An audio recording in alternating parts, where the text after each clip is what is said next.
Hey, what's up? So the last videos I made about some of the music hot takes that I happen to have all received universal acclaim, so I figured why not make a sequel filled with even more spicy opinions I hold. But just one quick reminder before we jump in, these opinions that I'm about to share with you are just that, my opinion, and you are allowed to disagree. But yeah, let's get started.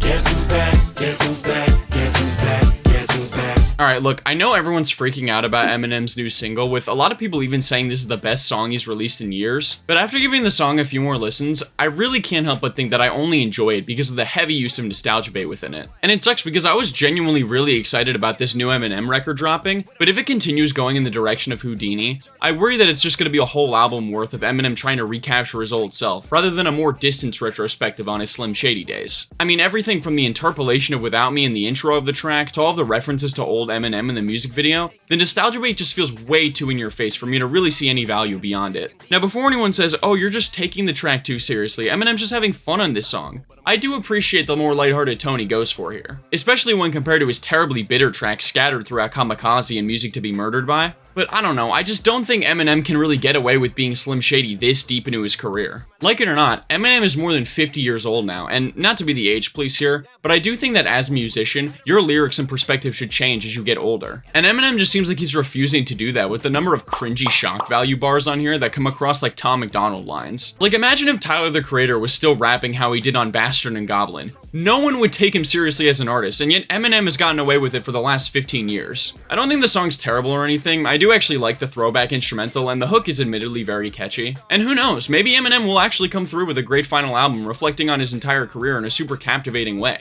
But overall, I'm pretty disappointed with Houdini as the lead single for the death of Slim Shady. Biggest hater, I hate the way that you walk, the way that you talk, I hate the way that you dress. Even though Not Like Us has absolutely broken the internet with how successful it's been, and it's most likely going to be the crowd favorite out of all the tracks in this battle between Drake and Kendrick Lamar, now that I've really sat on it for a few weeks, I think Euphoria is hands down my favorite of Kendrick Lamar's diss tracks for one simple reason: its longevity. Now that the beef has been mostly over for a while, I think it's much easier to judge these tracks based on how well they work as songs, rather than just how well they work as disses, and I think Euphoria excels especially in the former. For one, I think it's got Kendrick's best vocal performance across all of his disses. I love how much he switches his inflections up on here to perfectly complement whatever line he's saying. I'm YNW Melly.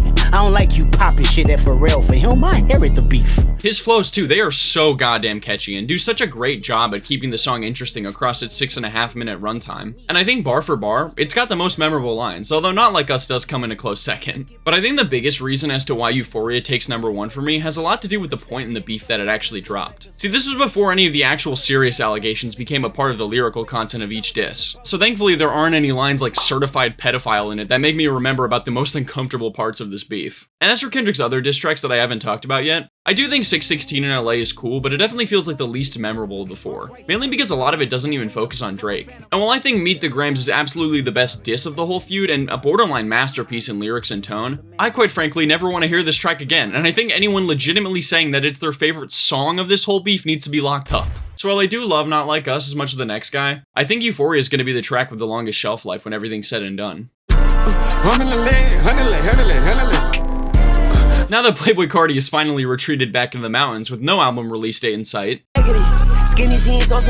feel like I can finally say that this whole deep voice inflection that Carti uses on his latest singles and features is by far my least favorite of his voices. For me, the ranking of Carti's voices from worst to best would probably go something like deep voice, baby voice, regular voice, and then rage voice. And for the longest time, I couldn't actually pin down why I didn't like Carti's deep voice performances, since I actually liked what he did on the second half of 2024, and even his feature on that one Camila Cabello track.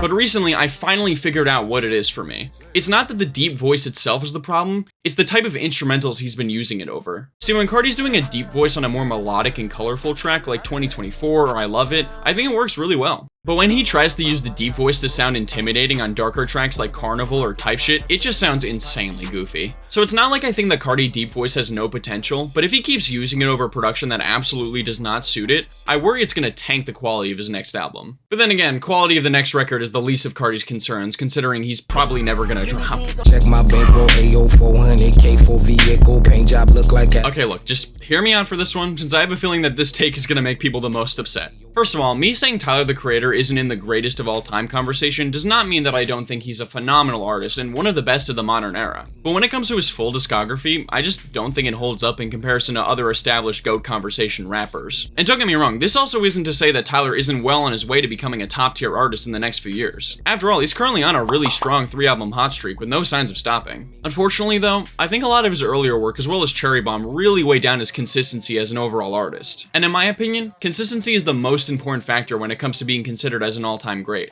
See, Tyler's discography is really weird when you compare it to other artists. Whereas guys like Eminem, Nas, Kanye, Kendrick, and other rappers in the GOAT conversation usually have their most acclaimed projects earlier in their careers, Tyler's artistic peak in comparison is relatively recent. And so there simply just hasn't been enough time for his albums to receive that classic status like other records of similar quality but came out earlier have obtained. I mean, really the only Tyler record that I think could reasonably be argued as a classic is Igor, but at the end of the day, it's not even really a rap album. So really it just comes down to the order in which Tyler released his albums, and his experimentation outside of the hip-hop genre that leads me to not really consider him in GOAT conversation with other rappers. But I mean, hey, he is only 33 years old right now, and if he keeps dropping great albums, I could easily see him working his way up to that conversation soon enough. Metro! This decade especially has seen Metro Boomin become easily the most famous hip-hop producer currently. I mean, these last few years have been absolutely massive for him, with Savage Mode 2, Heroes and Villains, the Spider-Verse soundtrack, his 2 collab records with Future, all the recent singles he's produced, and of course, BBL Drizzy. But with the sheer amount of commercial success he's had, I can't help but think it's a little unprecedented given how middle of the road I find his production to usually be. Now don't get me wrong, Metro has produced some absolute classics over the years, but I've always just personally found his style to be more on the generic side of things. Like, let's do a little experiment here. If you were to remove Metro's tag from a random instrumental of his, I don't think you'd be able to pick it out as a Metro beat as quick as you would for other producers like The Alchemist, Dr. Dre, Pharrell, and even guys like Mustard and Zaytoven. And I think the main reason I feel this way about his beats is simply because of how sterile a lot of them come off as. I'll give Metro credit here. He is very good at making super clean, dark trap beats, but whenever he's solo on production, I just feel like his instrumentals are missing that little extra bit of sauce to them, if that makes sense. And that isn't to say that the guy's not a talented producer, he absolutely is, but I often find myself preferring when he works with other producers rather than him just being solo on the production. Honestly, I think a production team up that goes under the radar for a lot of people is Metro and Mike Dean. For whatever reason when they work together, I find that they really balance out each other's respective weaknesses, and it's led to a lot of my favorite production on songs Metro's been a part of. And to be fair, I do think his solo production has been improving gradually with each new release. Funnily enough, I actually think We Still Don't Trust You is his best produced record beat for beat, besides maybe Savage Mode 2. But still, for him to be the most popular hip-hop producer of the modern era, I just don't think the quality of the work stacks up in most cases. Well, if you're still not seething after hearing all these takes, good job, I guess. But don't worry, those of you that are seething, that's all the ones I got for today. If you enjoyed the video, make sure to hit the like button and subscribe to my channel for more stuff. And of course, leave a comment below telling me what takes of mine you agreed with or disagreed with. And finally, if you'd like to support the channel further, you can now become a member and receive early access to my videos, as well as a special shout out from me in them. So join up if you're interested, it really does help me out a lot. But yeah, that's about it. Thanks for watching.